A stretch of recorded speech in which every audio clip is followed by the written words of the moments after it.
하루에 1시간 이상씩 그렇게 열심히 해서 이렇게 만든 음식을 아이가 먹지 않으니까 너무 화가 나는 거예요. 너무 화가 나면서 내가 아이를 위해서 한 일인데 왜 이렇게까지 화가 나고 결국 아이한테 소리를 지르고 있더라고요. 생각해보면은 저도 엄마지만 이제 엄마가 아이를 위해서 요리해 주는 게 어떻게 보면 당연한 거잖아요. 당연히 제가 해야 될 일인데 가족들이 그걸 당연하게 받아들이면 어떨까요?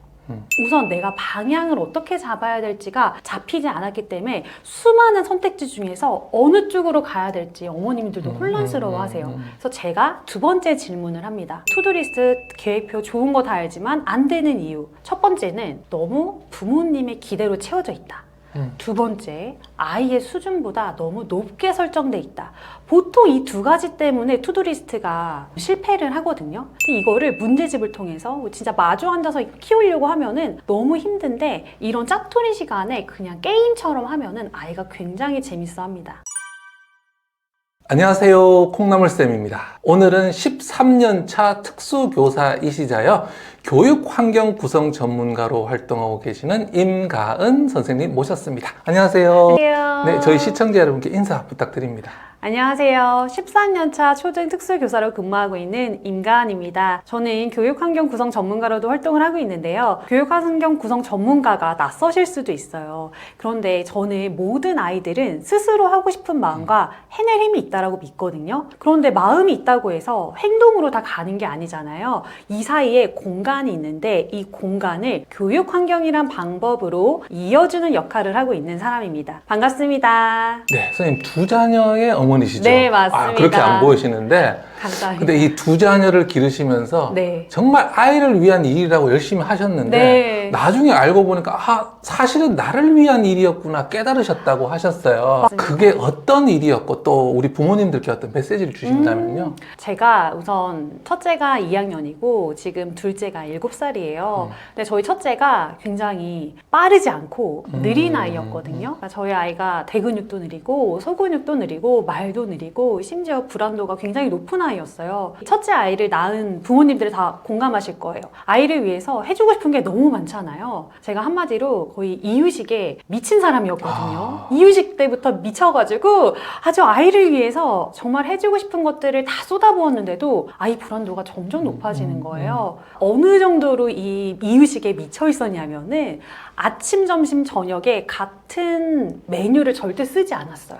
채소 육수, 고기 육수를 다 달여가지고 그 안에 전부 다르게 해서 이유식을 넣었거든요. 그런데 제가 이거를 왜 그렇게 했겠어요? 우리 아이를 너무 사랑하기 때문에 했겠죠? 아이가 잘 먹고 잘 컸으면 하는 마음에 그 정도로 마음을 쏟아부었는데 아이가 잘 먹었을까요? 아이가 잘 안 먹으니까 내가 이렇게까지 마음을 쏟아서 심지어 제가 요리도 잘 못해요. 요리도 잘 못하는데 하루에 1시간 이상씩 그렇게 열심히 해서 이렇게 만든 음식을 아이가 먹지 않으니까 너무 화가 나는 거예요. 너무 화가 나면서 내가 아이를 위해서 한 일인데 왜 이렇게까지 화가 나고 결국 아이한테 소리를 지르고 있더라고요. 그때 제가 잘못된지를 잘 몰랐었는데 저희 친정엄마가 그런 저를 보시고 애를 잡는다고 하시더라고요. 그래서 저는 이게 왜 애를 잡는 일이지? 아이를 위해서 내가 이렇게까지 노력을 하고 있는데? 라는 생각이 들었다가 근데 그때 제가 정말 어떻게 해야 될지 고민을 많이 했어요. 아이를 위해서 어떤 교육 환경을 좀 해줘야 될까? 어떤 말을 해야지 우리 아이가 불안도가 좀 낮춰질까? 그때 제가 문화센터를 갔어요. 네. 근데 아이가 문화센터를 가서 거의 한 학기 내내 제 옆에만 붙어있는 아이였거든요. 그런데 딱 이걸 듣더니 아이가 갑자기 벌떡 일어나는 거예요. 그게 바로 영어 노래였어요. 영어 노래를 아이가 듣더니 갑자기 일어나서 엉덩이를 흔들면서 춤을 추는 거예요. 그때 제가 그걸 보면서 나는 영어 공부를 해야겠다 라고 생각을 했거든요. 그래서 제가 그 이후부터 6태 후에 아이 낮잠 자고 나서 거의 3년 내내 영어 공부만 3시간씩을 했어요. 근데 그렇게 3시간씩을 하다 보니까 자연스럽게 저만의 시간이 생긴 거잖아요. 저만의 시간이 생기면서부터 제가 저랑 아이를 좀 따로 떨어뜨려서 놓을 수 있게 됐어요. 저만의 시간을 가지고 제가 아이를 위한 공부였지만 그게 결국 제 공부가 되면서 아이의 문제를 제 문제로 끌고 오지 않을 수 있는 힘이 생겼거든요. 그래서 저는 이 부분을 통해서 엄마의 마음이 채워져야지 아이한테 온전한 사랑을 전할 수가 있구나 라는 걸 깨닫게 됐어요. 제가 이제 영어 공부를 아이를 위해서 한 3년간 혼자만의 시간을 가지면서 하고 나서부터 이제 그때부터 아이와 저를 떨어뜨려서 생각할 수 있게 되었어요. 이유식 때는 굉장히 집착을 하셨다가 맞아요. 문화센터 그 수업에서 아이 기준으로 뭔가를 해야 되겠다라는 영감을 얻으셨군요. 맞아요. 네. 영감을 얻었는데 너무 신기하게 영감을 얻었다고 해서 바로 바뀔 수가 없어요. 네. 그걸 통해서 정말 나만의 시간을 하루에 30분, 1시간이라도 가지면서 무언가 내 생각을 정리하는 시간이 꼭 필요하더라고요.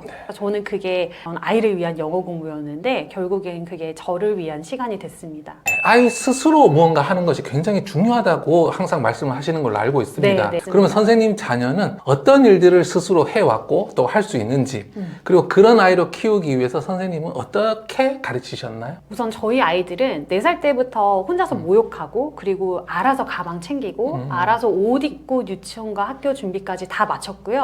4살 때. 집에 돌아오면은 이제 자기 하루 계획표, 투두리스트 보고 해야 될 일 스스로 하고 가방 정리까지 마치고 주간 학습 안내 보고 준비물 챙기고까지 스스로 아이들이 다 하고 있거든요. 그런데 당연히 이게 한순간에 되지 않죠. 우선 스스로 잘하는 아이라고 생각을 하시면 먼저 떠오르는 게 어떤 거세요? 자기주도적인 거? 그렇죠. 자기주도적인 네. 건데 근데 네. 이걸 많은 부모님들께서 공부를 스스로 하는 아이라고 생각을 하시더라고요. 근데 처음부터 공부를 스스로 할 수 있는 아이는 정말 제가 단언컨대 없다라고 생각을 합니다. 보통 제가 헬스장에 비유를 하거든요. 헬스장에 처음 등록할 때 다들 몸짱 되고 싶어서 등록을 하잖아요. 근데 몸짱이 되고 싶어서 등록을 하는데 가자마자 80kg짜리 덤벨을 들면 어떻게 되죠? 못 들죠. 못 들기도 하고 낑낑거리면서 네, 들다가 허리를 다쳐서 운동을 못하게 되는 경우도 생기잖아요. 아이들도 똑같습니다. 혼자서 공부할 수 있는 기본 열량이 아이들한테 충분히 근육으로 붙어있지 않은데 아이한테 처음부터 80kg짜리 덤벨을 들라고 하는 거예요. 스스로 공부하라고 하는 말은 그거와 똑같거든요. 근데 아이가 80kg짜리 덤벨을 스스로 들려고 한다면 가장 중요한 건 20kg, 30kg 작은 중량부터 아이 본인에 맞는 중량부터 드는 연습을 해야 되는데요. 저는 이런 게 바로 생활 습관이라고 생각을 해요. 생활 습관을 제가 말씀을 드릴 때 꼭 근력이라고 말씀을 드리거든요. 생활 습관이라는 근력이 몸 안에 곳곳이 붙어 있으면 학습이라는 이제 기초 체력이 생기고 결국 80kg짜리 덤벨을 들 수 있는 힘이 생기는 거예요. 왜 기초 생활 습관이 근력이 되냐면 아이들한테 나는 이런 것도 할 수 있는 사람이야. 나는 이런 것도 혼자서 스스로 해봤어. 나는 이런 것도 혼자서 결정할 수 있어. 라는 걸 심어줄 수가 있거든요. 예를 들면은 뭐 스스로 먹은 음식 가져다 놓기, 아니면 빨래 개기, 빨래 정리하기, 자기 방 정리하기, 아침에 일어나자마자 이불 개기, 이런 거 되게 간단해 보이잖아요. 간단해 보이는데 이런 기초생활 습관이 생각보다 안 돼 있는 친구들이 굉장히 많아요. 근데 우리 아이가 잘하면 할 수 있겠다라고 생각을 하시잖아요. 유치원 때 못하던 친구는 초등학교 때도 못하고 초등학교 때 못하던 친구들은 중학교, 고등학교 올라가서도 못해요. 왜냐? 내가 그런 걸 해보지 않았기 때문에 내 몸에 그런 근력이 지금 붙어있지 않았기 때문이거든요. 그래서 아이들한테 스스로 하라고 말할 때 공부를 스스로 하라는 말을 먼저 하는 것보다 아이가 가장 먼저 빠르게 성취감을 얻을 수 있는, 너는 혼자서 해낼 수 있는 힘이 있는 아이란 걸 믿어줄 수 있는 이런 간단한 뭐 식기 놓기, 가방 정리하기 이런 것부터 시작을 하시라고 말씀을 드려요. 저는 저희 아이가 4살 때부터 혼자서 머리도 감고 혼자서 모욕도 하고 이랬거든요. 4살 때부터 시작을 했는데 정말 신기하게 아이들이 그걸 할 때 노래를 불러요. 아이들이 나 너무 씻기 싫어 하면서 씻는 게 아니라 그때는 내가 아직 뭘 혼자 할 수 있는지 모르는 나이거든요. 근데 내가 이런 걸 한번 해봤더니 미숙하지만 혼자 할 수 있는 경험이 쌓이는 거예요. 그래서 아이들이 모욕할 때 노래 부르면서 모욕을 하기도 하거든요. 근데 그건 아이들이 기분이 좋다라는 의미예요. 아, 나는 이런 것도 혼자서 하네? 나는 이런 것도 혼자서 할 수 있는 아이네? 라는 경험이 생활 속에서 계속 쌓여가야지 결국 학습에 대한 자신감도 쌓일 수가 있다고 생각을 합니다. 저는 아이들한테 이런 말을 되게 자주 해줬었는데요. 스스로 해야 되는 일들이 아이들이 혼자서 당연히 해야 되는 일이라고 생각하시는 경우들이 많아요. 생각해보면은 저도 엄마지만 이제 엄마가 아이를 위해서 요리해 주는 게 어떻게 보면 당연한 거잖아요. 당연히 제가 해야 될 일인데 가족들이 그걸 당연하게 받아들이면 어떨까요? 요리가 하기 싫어지겠죠. 아이들도 똑같아요. 아이들이 스스로 씻고 가방 챙기고 공부하는 건 아이들이 스스로 해야 되는 일이 맞지만 저는 아이들한테 그걸 해주는 게 고맙다는 말을 되게 자주 했어요. 너가 스스로 해야 되는 일은 맞지만 이게 당연한 건 아니야. 예를 들어서 빨래를 개는 걸 도와줬으면 가은아 너가 빨래를 개는 걸 도와줬더니 엄마가 20분간 혼자 해야 되는 걸 10분으로 줄었네. 가은이의 손은 누굴 도와줄 수 있는 손이구나 라는 식으로 고맙다는 말, 자랑스럽다는 말, 아이가 혼자서 가방 챙기거나 자기가 해야 될 숙제를 끝내면은 당연히 해낼 줄 알았다는 말, 너무 멋있다는 말, 자랑스럽다는 말을 자주 해줬어요. 아이가 문제 같은 걸 틀려서 올 때도 되게 많거든요. 그때마다 아이한테 가은아 너는 이걸 다시 알게 될 기회를 만난 거야. 틀린 거는 틀리고 끝나는 게 아니라 내가 뭘 모르는지 알게 될 기회를 만난 거거든. 이런 얘기를 많이 해줬어요. 그러니까 아이들이 그런 말을 들으면서 되게 힘을 내더라고요. 그리고 실제로 그런 말들이 아이들도 신뢰를 쌓을 수 있도록 제가 아이들이 만든 건 다 철로 묶어서 포트폴리오를 만들었거든요. 그래서 정말 처음에는 아이들이 그 시험지에 저희 집에서는 아이들이랑 매달 단원평가 같은 걸 보는데 그걸 봤을 때 아이들이 정말 많이 틀렸었는데 마지막에 이제 1년이 끝났을 때는 거의 다 맞았거든요. 아이들한테 그걸 보여줬어요. 실제적으로. 너희들이 매일매일 이렇게 틀린 문제를 기회로 삼아서 연습을 했더니 마지막에 1년에는 이만큼이나 늘었네? 라고 말을 해줬거든요. 그래서 아이들이 진짜 매일매일 했더니 내가 늘 수 있네? 라고 생각을 하더라고요. 많은 부모님들이 이 습관을 잡기 위해서 굉장히 노력을 하시잖아요. 맞아요. 근데 이 습관이 잘 안 잡히는데 선생님은 습관 잡기보다 방향 잡기가 더 중요하다고 하셨어요. 이 방향 잡기 무슨 의미인가요? 습관이 중요하지 않다고 생각하는 부모님은 없으신 것 같아요.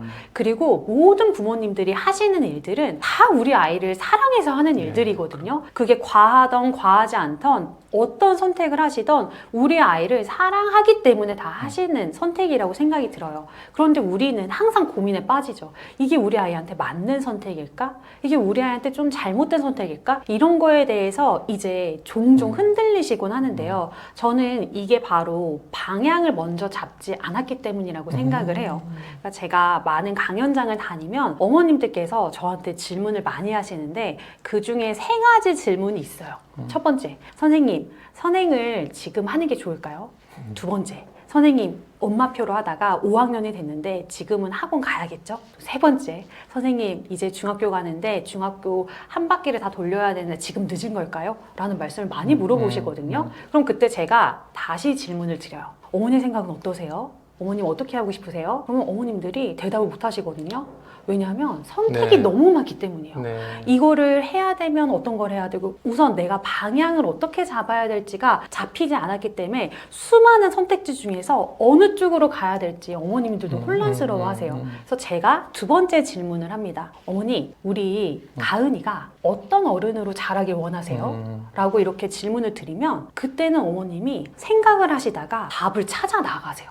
이게 질문이 바뀌었잖아요. 어머니 어떻게 하고 싶으세요? 라고 하면 내가 하고 싶은 건지 아이한테 원하는 건지 이게 너무나 많은 것들이 섞여져 있어서 선택이 어려운데 두 번째로 어머니 가은이가 어떤 어른으로 자라나길 원하세요? 라고 물으면 우리 아이가 어떤 어른이 됐으면 좋을까? 라는 생각을 하면서 방향이 그려지시거든요. 그러면은 어머님만의, 아버님만의 답을 찾아가실 수가 있어요. 이렇게 질문을 조금만 바꾸기만 해도 지금 이 상황에서 우리 아이한테 어떤 걸 해줘야 될지, 어떤 걸 좀 과감히 포기해야 될지를 결정할 수 있다고 믿거든요. 저도 종종 아이들 키우면서 다양한 선택지에 놓이잖아요.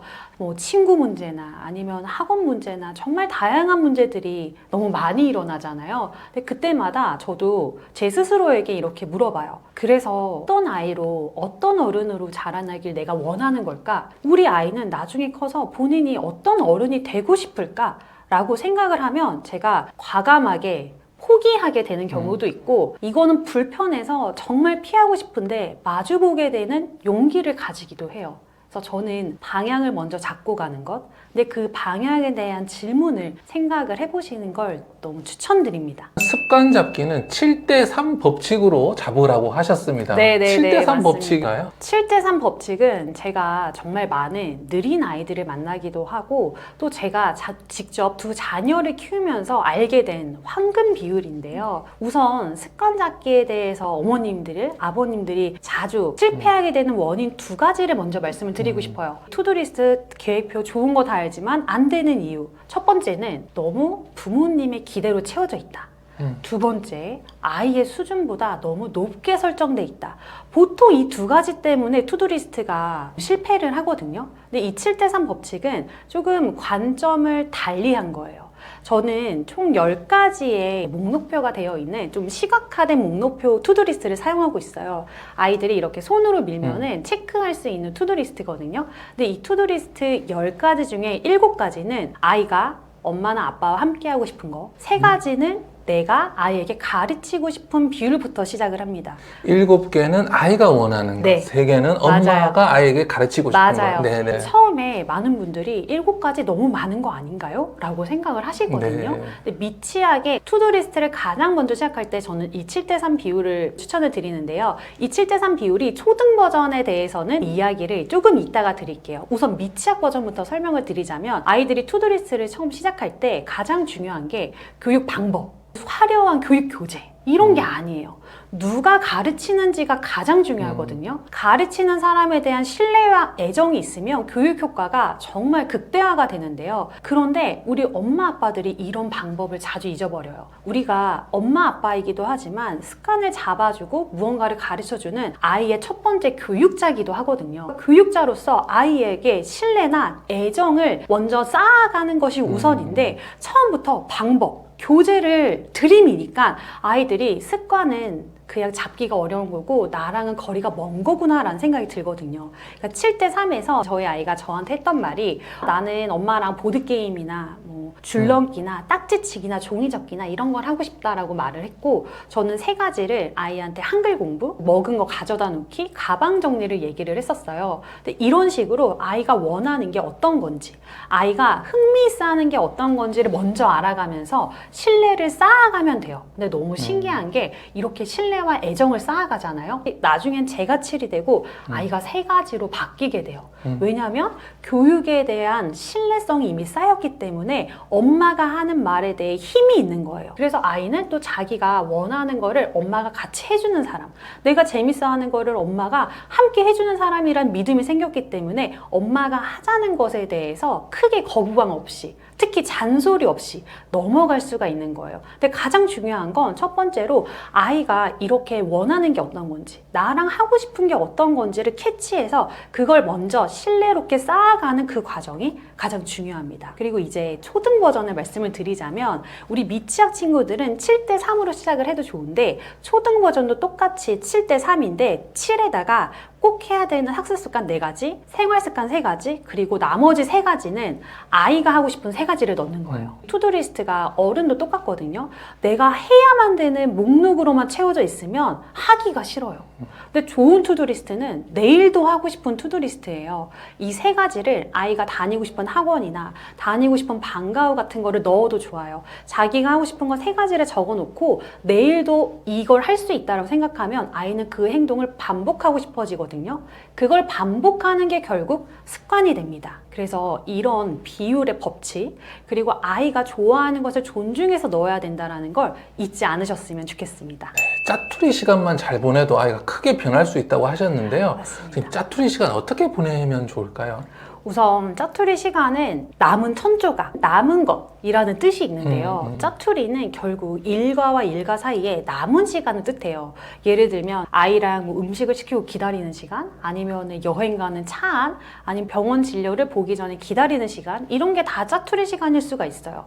우리가 세어보면은 누구에게나 짜투리 시간이 있는데 누구나 똑같이 이 짜투리 시간을 사용하지 않고 있거든요. 저 같은 경우에는 이 짜투리 시간에 아이와 함께 학습도 하지 하지만 아이에게 이런 생활적인 태도를 알려줄 수 있는 시간으로 사용을 하고 있어요. 저는 이 짜투리 시간에 3가지 정도를 합니다. 첫 번째는 이제 수학 문제 풀기, 두 번째는 한자 퀴즈, 세 번째는 사고력 문제 같은 걸 하는데요. 연산 문제 같은 걸 저는 아이랑 이 시간에 놀이로 많이 해요. 우리 1 더하기는 2, 2 더하기 2는 4, 4 더하기 4는 8, 그리고 16, 32 이렇게 쭉 나아가잖아요. 저는 이걸 아이랑 만 단위까지도 가봤어요. 근데 아이랑 이걸 앉아서 한다고 생각을 하잖아요. 절대 못해요. 네. 무언가를 기다리면서 음식 기다리면서 같이 주거니 받거니 연산 게임을 하는 거예요. 그리고 우리 초등 친구들이 가장 어려워하는 게 문장제 문제잖아요. 근데 문장제 문제를 저는 이때 많이 활용을 해요. 아이가 요즘 브롤스타즈에 엄청 빠져 있거든요. 네. 그래서 저는 브롤스타즈 캐릭터를 들어가지고 대리리 56개의 쿠키를 가지고 있는데 그 중에서 애프리모가 26개를 먹고 그리고 키트가 16개를 다시 가지고 왔어. 그럼 쿠키가 몇 개야? 라고 얘기하면은 아이가 그걸 문장제 문제로 그냥 문제집에서 읽잖아요. 너무 풀기 싫어하는데 저랑 이렇게 말을 통해서 하면은 정말 재밌게 풀어요.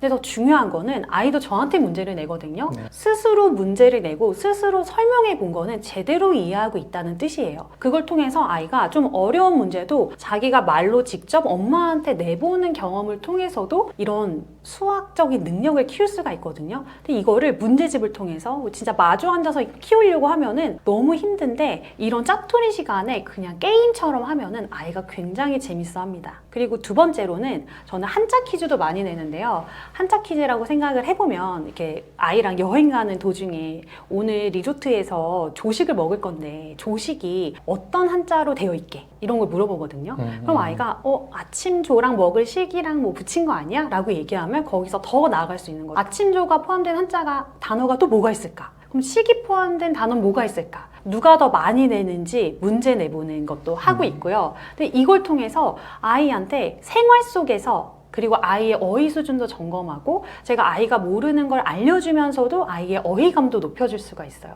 또 이제 세 번째로는 사고력을 키워주는 문제인데요. 이건 제가 미취학 때부터 정말 많이 했던 거예요. 번호판들이 보이잖아요. 번호판을 거꾸로 읽는 거예요. 거꾸로 읽거나 아니면은 두 글자 참새를 거꾸로 하거나 세 글자, 네 글자, 다섯 글자 넘어가면서 이제는 노래의 한 문장까지 거꾸로 해보는 걸 해보면 정말 어려워요. 정말 어려운데 그걸 아이가 계속 훈련을 하다 보면은 나중에 노래 한 문장까지도 할 수가 있거든요. 이 시간을 어휘를 키우는 시간으로도 사용을 하는데요. 아이가 어렸을 때는 끝말잇기를 할 때 나비, 비누 이런 식으로 되게 간단한 얘기만 해요. 그런데 일부러 중간중간 사이에 어려운 단어를 넣어주는 거죠. 뭐 관념 이런 걸 넣어주면 아이가 엄마 관념이 무슨 말이야? 라고 묻잖아요. 그럼 그때 어려운 말에 대해서 엄마가 또 풀어줄 수가 있는 거예요. 끝말잇기 하다가 맞아요. 모르는 단어 쓰면 그런 단어가 있어? 따지게 맞아요. 되잖아요. 관념이 무슨 말이야? 나 들어본 적이 없는데 엄마 그게 네. 무슨 뜻인데? 라고 얘기를 하면은 그때 설명을 해주죠. 근데 정말 신기하게 이렇게 계속 연차가 쌓아가다 보니까 아이도 이제 시소 다음에 소시민 이런 게 나오더라고요. 근데 이거는 아이들이 계속 듣고 뭔가 이제 듣는 게 부모한테 듣는 말들이 많잖아요. 부모가 의식적으로 우리 아이랑 책상에 앉아가지고 이걸 알려줘야지가 아니라 이렇게 길을 걸으면서 병원 진료 보면서 음식 기다리면서 이런 것들을 넣어주는 거예요. 이 짜투리 시간에 정말 좋은 게 이 짜투리 시간을 이렇게 보내다 보면은 아이들이 이 시간을 어떻게 활용해야 되는지가 알아요. 누군가와 상호작용을 하면서 이 시간을 재밌게 보낼 수 있다는 걸 알았잖아요. 그러면 휴대폰이랑 태블릿을 굳이 찾지 않습니다. 우리가 휴대폰, 태블릿 때문에 어머님들 고민 너무 많으시잖아요. 짜투리 시간이 나면 계속 휴대폰을 하려고 한다고. 그 시간을 어떻게 활용해야 될지는 이 3가지 방법을 통해서 아이한테 이렇게 했더니 재밌네? 라는 거를 알려주시면 됩니다.